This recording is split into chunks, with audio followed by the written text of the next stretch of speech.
इस ऐवान में तशरीफ फरमा हैं, मैं इनका दिल की अथाह गहराइयों से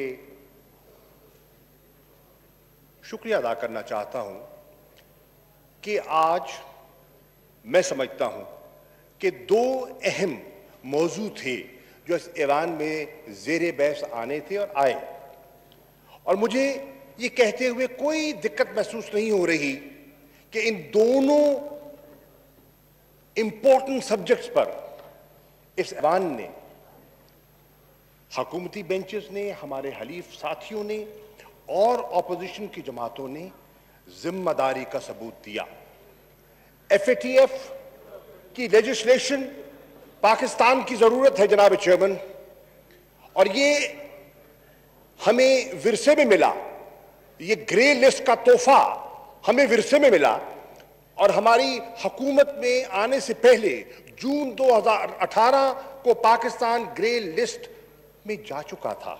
अब हमारी कोशिश और काविश ये थी कि हम इससे बाहर निकलें, क्योंकि पाकिस्तान के मफादात इस बात का तकाजा करते हैं कि हिंदुस्तान के अज़ाइम को नाकाम किया जाए, जो पाकिस्तान को ब्लैक लिस्ट पे धकेलना चाहता है, और पाकिस्तान को ग्रे लिस्ट से आजाद किया जाए। उसके लिए हमें बहुत से इक़दाम दरकार थे, उसमें हमें बहुत से एडमिनिस्ट्रेटिव मेजर्स करने थे, और उनके साथ साथ हमें कुछ लेजिस्लेशन भी करनी थी। कुछ हुई और कुछ रुकावट थी। आज इस ऐवान को जानकर मुसरत होगी कि जो आखिरी इजलास हुआ, उस इजलास में दुनिया के अक़वाम के जिम्मेदार ममालिक वहां तशरीफ फरमा थे, और उन्होंने पाकिस्तान की काविशों को सराहा, पाकिस्तान की जो कोशिश है उसका और पेशरफ्त है उसका बरमला उन्होंने एहतराफ किया और कहा, लेकिन कुछ कवानीन ऐसे हैं जिस पर हमें मजीद चाहिए कानून साजी। जनाबे वाला, कानून साजी हमने करनी थी और हमने की है, लेकिन इस कानून साजी में मैं बिल्कुल, मुझे कोई इसमें कोई शर्म महसूस नहीं होती। उस कानून साजी में आपने, आपकी जमात ने, और बिलावल भुट्टो ज़रदारी साहब बैठे हैं, और आपकी जमात ने भी जो किरदार अदा किया, मैं उसका एतराफ़ करना चाहूंगा। यह आपने हुकूमत के लिए नहीं किया, यह आपने पाकिस्तान के लिए किया। अल्लाहु अकबर, अल्लाहु अकबर, अल्लाह।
हुकूमत के लिए नहीं, पाकिस्तान की ज़रूरियात को मद्देनज़र खातिर रखते हुए एक मुस्बत कदम उठाया और ये खुशआइंद बात है और ये एक वाज़ेह इशारा है कि जब जमहूरियत इवॉल्व करती है, इर्तका के मनाजिल से गुजरती है, तो उसका इसकी एक रिफ्लेक्शन है, खुशआइंद पेशरफ्त है और मैं इनका शुक्रिया अदा करना चाहूंगा।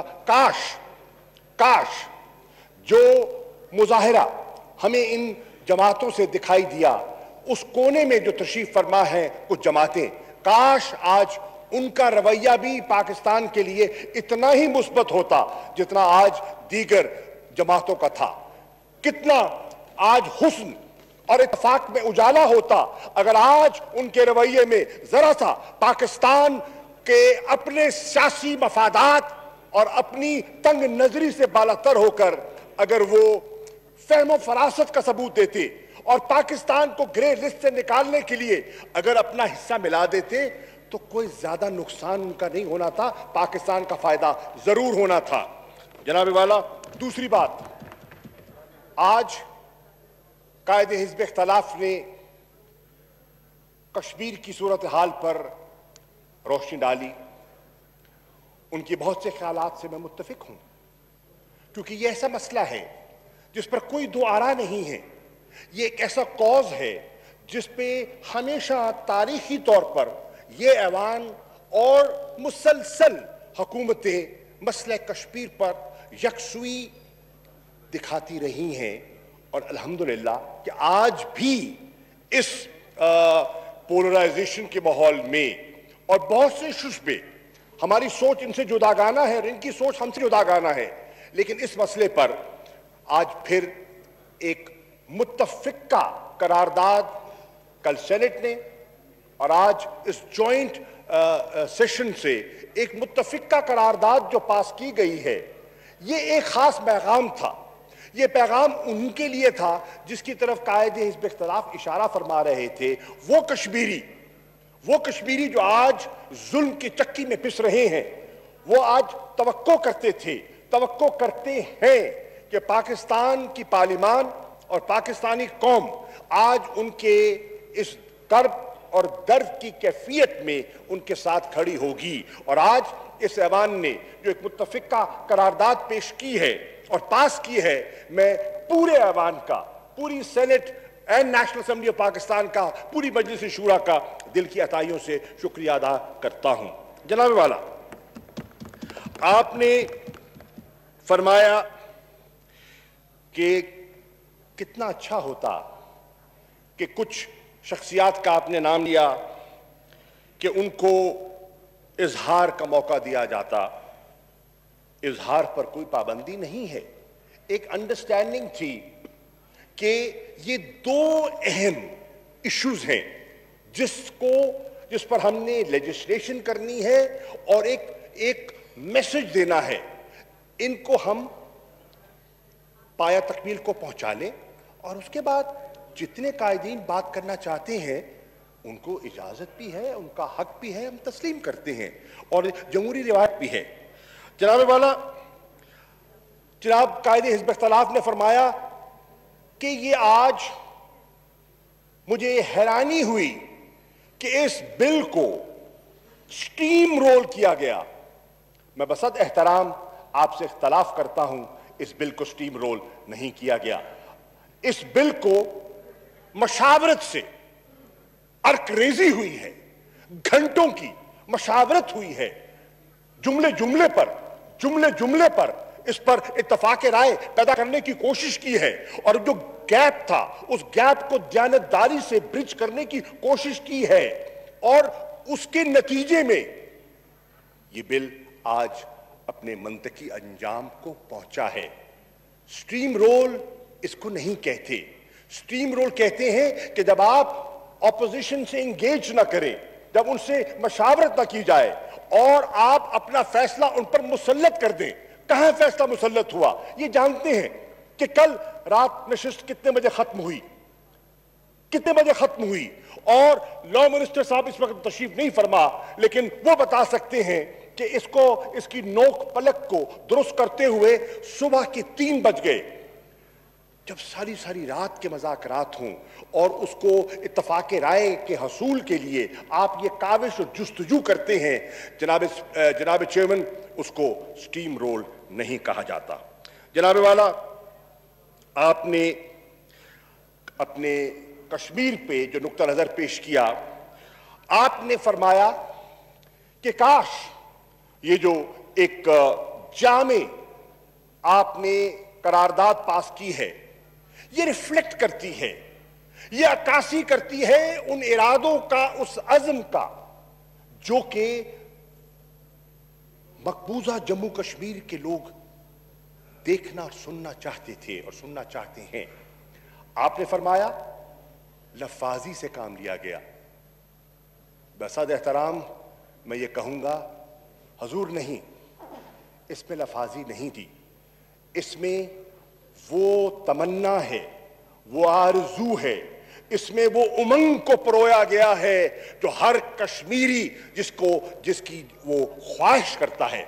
इसका एक एक लफ्ज, इसका एक एक जुमला उसका मुताला करें तो वो 72 साल तारीख का अहाता है, वो 72 साल तारीख का अहाता है जो उस करारदाद के जरिए आज कौम के सामने और दुनिया के सामने पेश किया गया। तो जनाब वाला, मैं इसको हरगिज ये नहीं कहूंगा कि ये लफाजी थी। अब आपने कहा कि सिवाय जुमलेबाजी के हमने क्या किया। मैं आपकी खिदमत में अर्ज करना चाहूंगा, इस मौज़े ज़बान की खिदमत में अर्ज करना चाहूंगा, ये मसला कोई 2 साल पुराना नहीं है, ये मसला 72 साल पुराना है। ये मसला उस वक्त भी हल तलब था जब आपकी हुकूमत थी, ये मसला उस वक्त भी हल तलब था जब दूसरी बड़ी जमात की हुकूमत थी। तो ये मसला कोई रातों रात या 5 अगस्त 2019 को ये सरफेस नहीं हुआ, इसकी एक तारीख है, कुर्बानियों की लंबी दास्तान है। हाँ, इसमें नशेब फराज आए, इसमें उतार चढ़ाव आया, लेकिन एक लाजवाल दास्तान है कुर्बानियों की, और मेरा ईमान है कि वो रंग लाएंगी। आपने खुद फरमाया कि अगर बर्लिन की वॉल गिर सकती है, और आपने सही कहा कि दुनिया ने देखा कि बर्लिन की दीवार गिरी और मशरकी और मगरबी जर्मनी जो है वो इकट्ठे हो गए। किसी के ख्वाब ख्याल में नहीं था कि ऐसा होगा। तारीख ने देखा, हमने देखा, हमारी नस्ल ने देखा, ऐसा हुआ। इंशाअल्लाह मेरा ईमान है कि मेरे मौला ने चाहा तो हमारी नस्ल देखेगी कि ये जो आरजी लाइन ऑफ कंट्रोल जिसको कश्मीरी सीज फायर लाइन कहते हैं, ये भी मिट सकती है। इस कौम का अज़्म हो, ये मिटेगी इंशाअल्लाह, ये मिटेगी। और इंशाअल्लाह कश्मीर, जैसे कि आपने फरमाया और मैं इसकी तायद करता हूं, इंशाअल्लाह यकीनन बनेगा पाकिस्तान। जनाब वाला, मैं अर्ज करता चलूं, आपके इल्म में है कि कल 5 अगस्त थी, आपने यहां करारदाद पेश की और सेनेट ने पास की। मैं मशकूर हूं राजा जफरुल्लाह साहब, वहां कायदे लीडर ऑफ द ऑपोजिशन तशरीफ फरमा है सेनेट के, आप भी तशरीफ फरमा थे, और सेनेटर शेर रहमान साहिबा तशरीफ फरमा है, इन्होंने भी उस पर दस्तखत फरमाए और मुत्तफिका करारदाद पेश की। लेकिन मैं अर्ज करना चाहता हूं कि जब आप ये करारदाद पास कर रहे थे और जब करारदाद आपकी पास हुई तो 7:30 बजे पाकिस्तान ने चीन की वसातत से सलामती काउंसिल में 55 साल में तीसरी मर्तबा कश्मीर के मसले को जेर बहस लाए।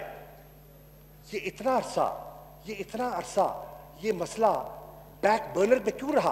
आपको हैरानी लग रही है, पर बताइए बैक बर्नर पे क्यों था? मैं बताता, आप सुन लीजिए। Order please. Senator Rubina Khalid साहिबा प्लीज खामोशी इख्तियार करें। Calm down.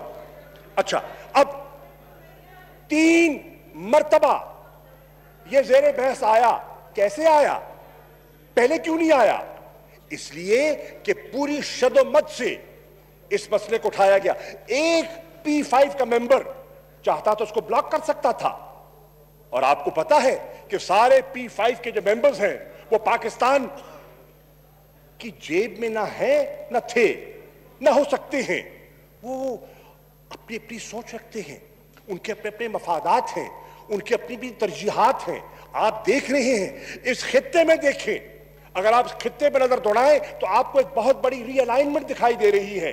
वो सारी रीअलाइनमेंट को सामने रखिए, उनके मफादात को सामने रखिए, कमर्शियल इंटरेस्ट को सामने रखिए, और फिर देखिए कि इस माहौल में, इस एनवायरनमेंट में, और जो एक बहुत बड़ी कुव्वत की, जो चीन को कंटेन करने की हिकमत अमली है, उसको सामने रखिए। हम तो सिक्योरिटी काउंसिल के मेंबर नहीं हैं, हमें तो चीन का सहारा लेके जाना था, वो खटकता है उनको, और उसके सहारे से हमने सलामती काउंसिल में दाखिल होना था। उसके बावजूद अल्लाह ताला ने आपको कामयाबी दी, और हिंदुस्तान की कोशिश के बावजूद कि ये ज़ेरे बहस ना आए, बहस डिस्कशन हुई, 15 में से 14 मेंबरान ने इस पर अपनी राय का इजहार किया।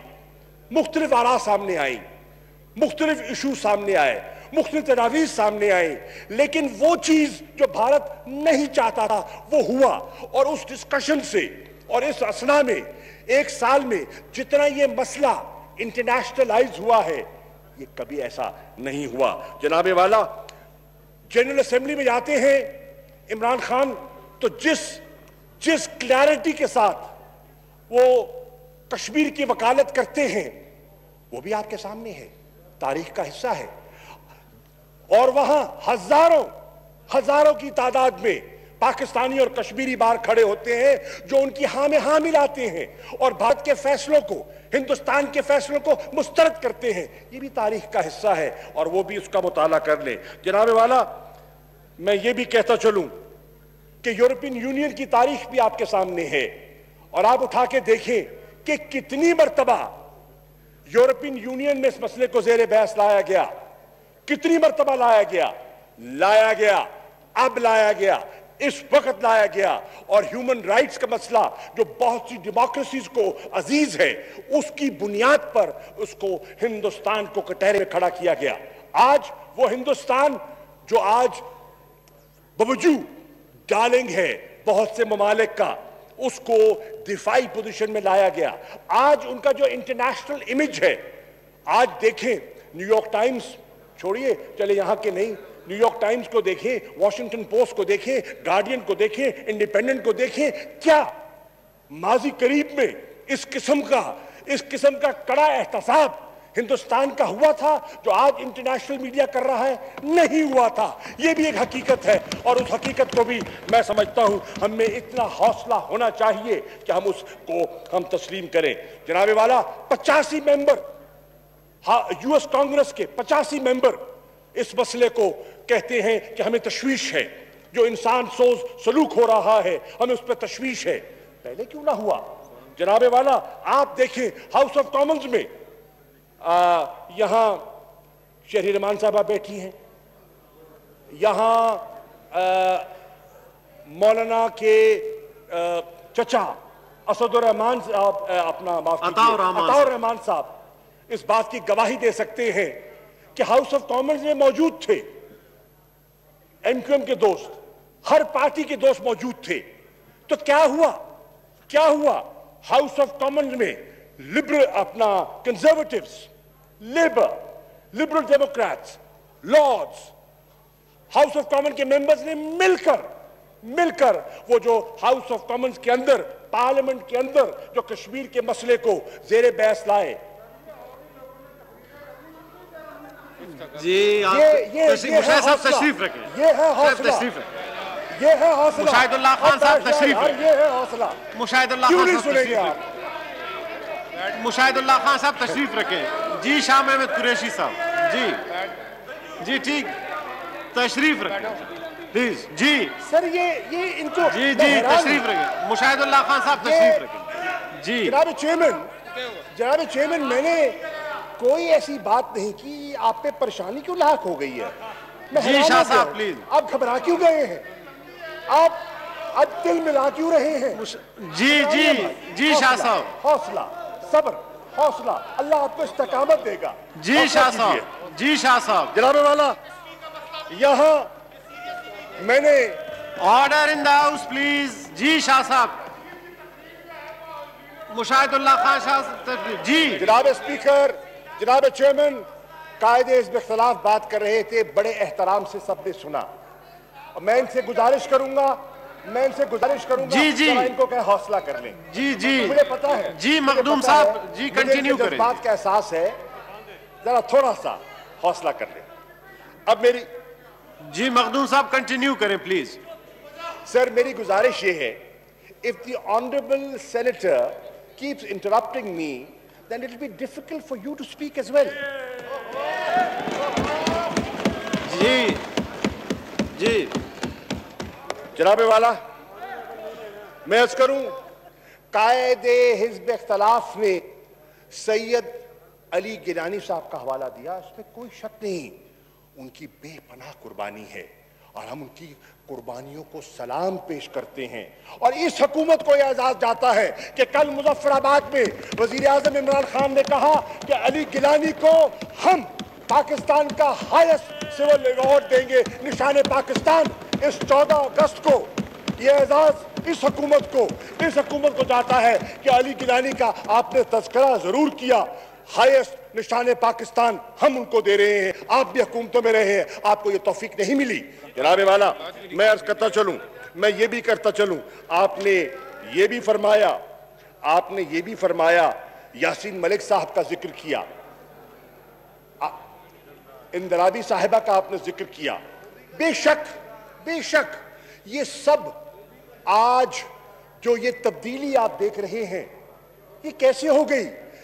एक तबका था जिसकी तरफ आपने इशारा किया, वो हमेशा से हिंदुस्तान की पॉलिसी से लाताल्लुक रहा और उन्होंने अलहदगी अख्तियार की, हुर्रियत की लीडरशिप की तरफ मेरा इशारा है। लेकिन इनमें से आज वो लोग भी हैं जो मखलूत हुकूमतों में शामिल होते रहे हैं, जो दिल्ली की तरफ देखते रहे हैं। लेकिन आज कोई कश्मीरी ऐसा नहीं है जो आज दिल्ली की तरफ देख रहा हो या दिल्ली के ताबे हो, कोई नहीं है।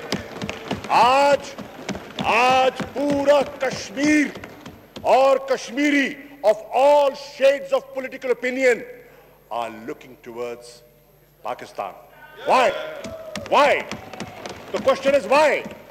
Let's examine that.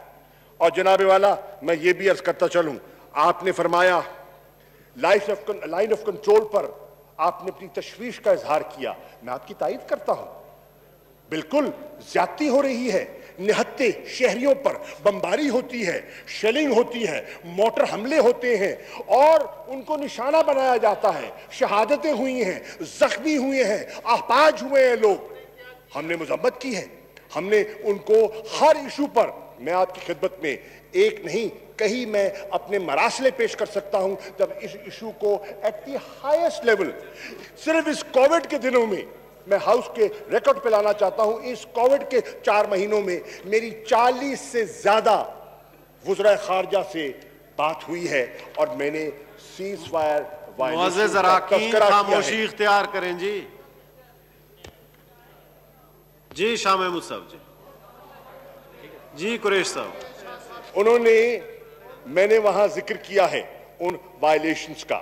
जनाबे वाला, हम उसके लिए एक जामे हिकमत अमली हम बना रहे हैं और हमें पता है कि हिंदुस्तान बाज नहीं आएगा।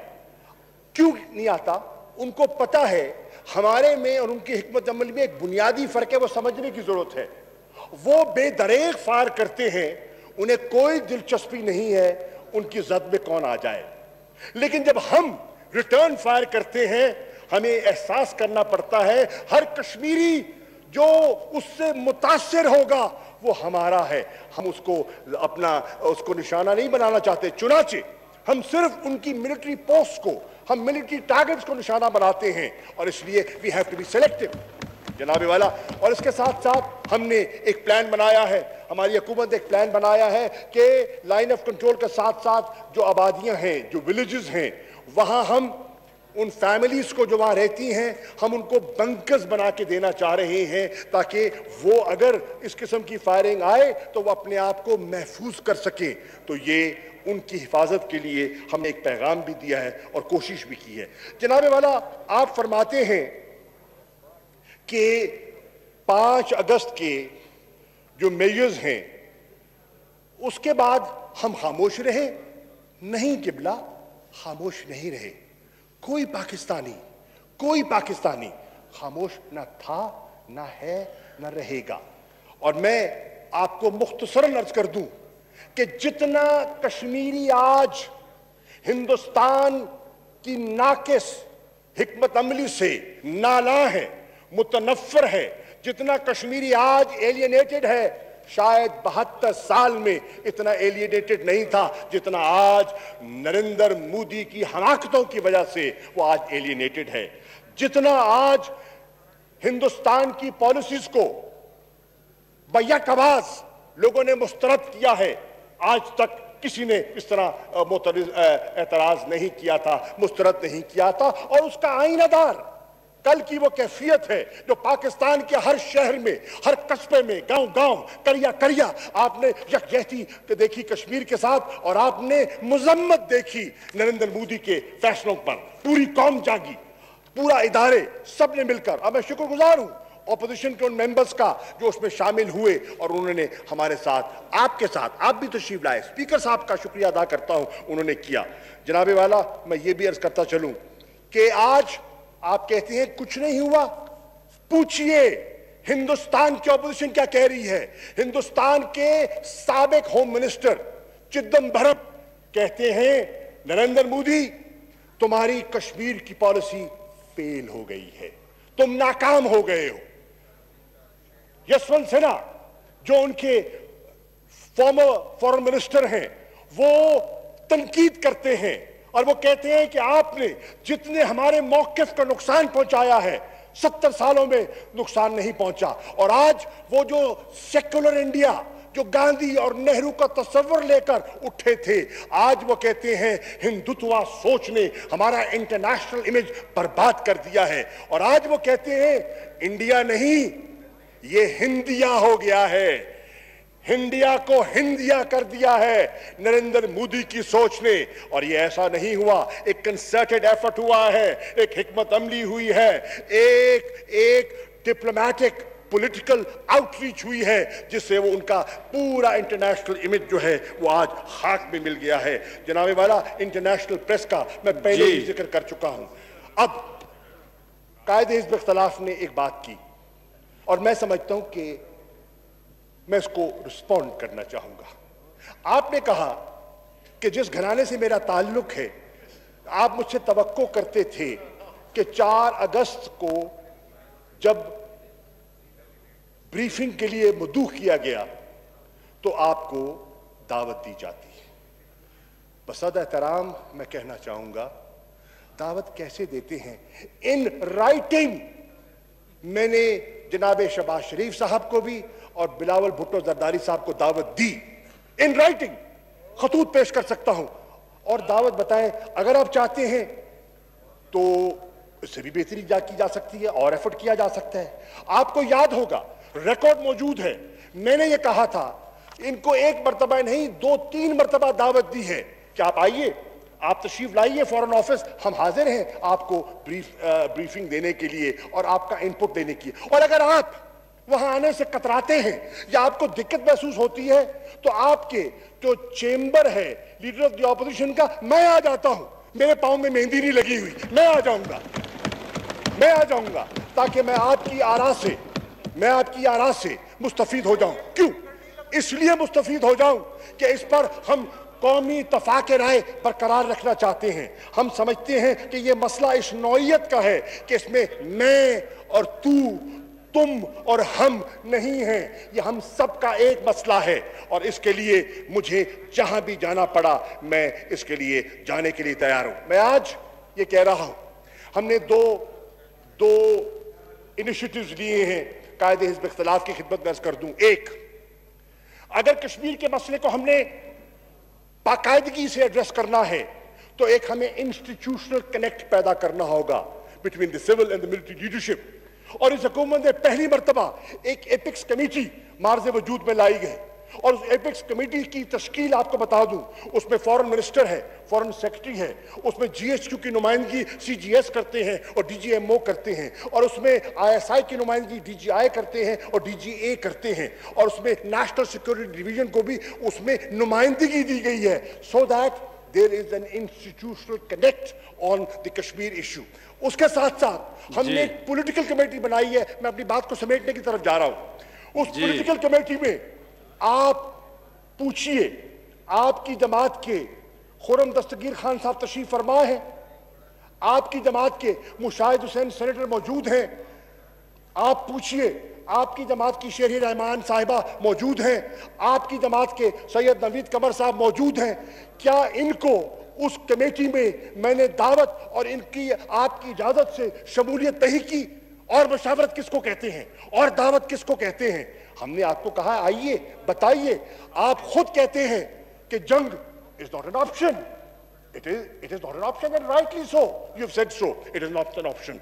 आज की इन्वायरमेंट में हिंदुस्तान तो चाहता है कि पाकिस्तान जज्बाती फैसले करे और उस जज्बाती फैसलों से वो दुनिया को फिर वो अपना जो उनका जो एक बयानिया था कि पाकिस्तान जो है वो टेररिज्म को फरोग देता है, घुसपैठिए आते हैं, वो तो तलाश कर रहे हैं मौके।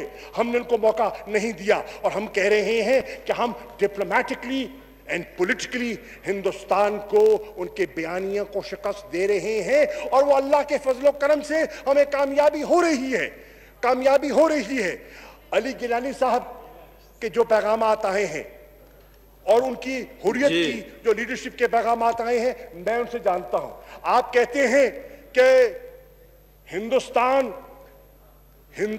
के मिला रहा है। मैं आज on the floor of the house कहना चाहता हूं, we have had number of messages that they would want to engage with Pakistan और हमने वाशगाफ अल्फाज में कहा है कि जब तक तुम 5 अगस्त के फैसलों को रिसेंड नहीं करते, जब तक तुम कश्मीर का स्टेटहुड बहाल नहीं करते, नरेंद्र मोदी तुम्हारी सरकार से हम बात नहीं कर सकते, हम कश्मीरियों का सौदा नहीं कर सकते, हम उनके अरमानों को भेंट नहीं चढ़ा सकते। ये रिकॉर्ड की बात है और मैं बरमला आज फिर कह रहा हूं जनाबे वाला, मैं ये भी कहता चलूं, आपने ओआईसी का जिक्र किया जी, आपने ओआईसी की खामोशी का जिक्र किया।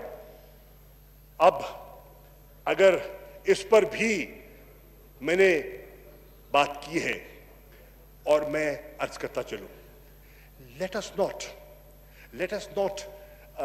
ridicule or underestimate the second largest forum after the UN, which is OIC. उनकी जो कंट्रीब्यूशन है कश्मीर पे कॉन्टैक्ट ग्रुप की, लेट्स एक्नॉलेज दैट। और अभी सी कोविड-19 में एक मिनिस्ट्रियल मीटिंग हुई। I will send that joint statement that has been issued not by Pakistan, by every member of that contact group. आप देखिए, मैं समझता हूं अगर आप उसका मुताला करेंगे आपको तसल्ली होगी, आपको इत्मीनान होगा कि उन्होंने पाकिस्तान के हर मौकिफ की मनवन तायद की है। अब और करना चाहिए, अच्छी बात है, कौन कहता है और ना हो। मेरी उनसे ख्वाहिश थी और मैंने कल भी उसका तज़किरा किया है कि मैं तवक्को करता हूं कि काउंसिल ऑफ फॉरेन मिनिस्टर्स का इजलास होना चाहिए। यह मसला हमारा हसास मसला है और कौम की तवक्कुआत हैं। आज अगर हिंदुस्तान में बाबरी मस्जिद को 3 साल मस्जिद को अगर शहीद करके वहां राम मंदिर की ईंट रखी जाती है तो पाकिस्तान इस पर खामोश नहीं रह सकता और मैं तवक्को करता हूं कि उम्मा को भी खामोश नहीं रहना चाहिए और इंशाअल्लाह हम उस पर उनके ज़मीर को झंझोड़ेंगे और आवाज भी उठाएंगे। जनाबे वाला, मैं ये भी कहता चलूं कि हमने आगे बढ़ना है और हम बढ़ रहे हैं और इसमें जो आपके पास मुफीद मशवरे हैं, मैं आपको फिर on the floor of the house, मैं शहबाज शरीफ साहब को, मैं बिलावल को मैं दावत देता हूं कि आए, अगर आपके पास तजवीज़ हैं रखें तजवीज़, आपकी हर मुनासिब तजवीज़ को कश्मीर के मफाद में हम कबूल करने के लिए तैयार हैं। आइए, कम आउट। देखिए, तनकीद कर देना, जुमलेबाजी हो सकती है, सियासत है, मुझे सियासी मजबूरियों का एहसास है, सियासी जिंदगी का भी एहसास है, मुझे एहसास है कि आपने लोगों में भी अपना एक नुक्ता नजर पेश करना है और आपने दिखाना है, किसी को नीचा दिखाना है अपने आप को उठाने के लिए। That's politics and by all means do it, by all means do it, we have no issue with that. One has been in this game long enough to understand these little intricate things, लेकिन उसके बावजूद after having done that political point scoring, come up with suggestions. And if there are positive suggestions, we will incorporate them in the interest of the cause of Kashmir. We will do it. मैं जी शाह साहब आखिरी बात, foreign policy. Sir, foreign policy हवा में नहीं बनती। Foreign policy Pakistan के जमीनी हकायक से लाताल्लुक नहीं हो सकती। पाकिस्तान जो दुनिया की निगाह में हम पर किस्म किस्म की तोहमतें लगती थी, हम पे कभी कहते थे दहशतगर्दी को हवा दे रहे हैं, आज कोई नहीं कह रहा। आज पाकिस्तान को जो डू मोर कह रहे हैं थे, आज पाकिस्तान को partner in peace and reconciliation कहते हैं। That's a dramatic shift, that's a dramatic shift. आपसे नहीं हुई। आप तो कहते थे तालिबान खान और उसने तालिबान, वो कहता था कि कोई मिलिट्री सोल्यूशन नहीं है, और आज दुनिया उस बात की कायल है। आज पंपियो अगर मुल्ला बरादर के साथ हाथ मिलाता है और दोहा में पीस एगार्ड होता है, तो इमरान खान का मौकिफ दुरुस्त हुआ और आपकी सोच महदूद हुई। ये है जिसका हमें तकाजा करना है। जनाबे वाला, अगर मुल्क की मैशत को खोखला करके जाएंगे, अगर मुल्क दिवालिया के करीब होगा, तो फॉरेन पॉलिसी के ऑब्जेक्टिव्स हवा में किले नहीं बनाए जाते, हवा में महल तामीर नहीं किए जाते। महलों की बुनियाद होती है, उनकी बुनियाद होती है। जो बुनियाद आप छोड़ के गए हैं खोखली, उस बुनियाद का मुझे पूरा अंदाजा है। जनाबे वाला, मैं आज ट्रंप की मीडिएशन का जिक्र किया गया। जी तशरीफ रखें जी, बस अभी आप मखदूम साहब कंटिन्यू करें। तशरीफ रखें ताकि वाइंड अप हो सके, इंटरप्ट ना करें, और इंटरप्ट ना करें। बाकी साथियों ने भी बोलना है जी। तशरीफ रखें जी मखदूम साहब प्लीज वाइंड अप करें, टाइम का भी। जी मखदूम साहब गल करांगा ना जी। मखदूम साहब प्लीज, नंबर पढ़ के बैठ जा। मखदूम साहब, अच्छा मेरी बात सुने। जनाबे वाला, ट्रंप का जिक्र किया। Yes, he offered mediation, but mediation के लिए हिंदुस्तान तैयार नहीं है। हिंदुस्तान कहता है कि थर्ड पार्टी फैसिलिटेशन मैं नहीं चाहता। वो क्या करे? जबर कर सकता है? नहीं कर सकता। तजवीज कर सकता है? मैं चाहूं, मैं नहीं कर सकता। तो इट हैज टू बी, वो कहता है बायलैटरलिज्म। हम दुनिया को कह रहे हैं मल्टीलैटरल अप्रोच से फरार कौन अख्तियार कर रहा है? Hindustan. Bilateral approach, Shimla accord का हुलिया किसने बिगाड़ा? शिमला एग्रीमेंट को बलाए ताक किसने रखा? बायलैटरलिज्म से यूनिलैटरलिज्म की तरफ कौन गया? हिंदुस्तान गया या पाकिस्तान गया? ये भी दुनिया के सामने है। और जनाबे वाला, मैं एक दफा फिर कहता हूं और अपनी बात समेटते हुए, मैं इस ऐवान को, मैं अपनी जमात और हलीफ जमातों को कहना चाहता हूं कि नरेंद्र मोदी सुन लो, हम तुम्हें पाकिस्तान में बिला वीजा आने की इजाजत नहीं देंगे। नरेंद्र मोदी सुन लो, हम तुम्हें साड़ियों का तोहफा पेश नहीं करेंगे। नरेंद्र मोदी सुन लो कि इमरान खान हिंदुस्तान के साथ कोई कारोबार नहीं करेगा।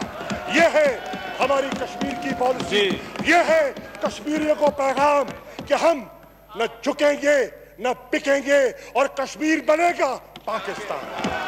थैंक यू शाह साहब। जनाब बिलावल भुट्टो जरदारी साहब।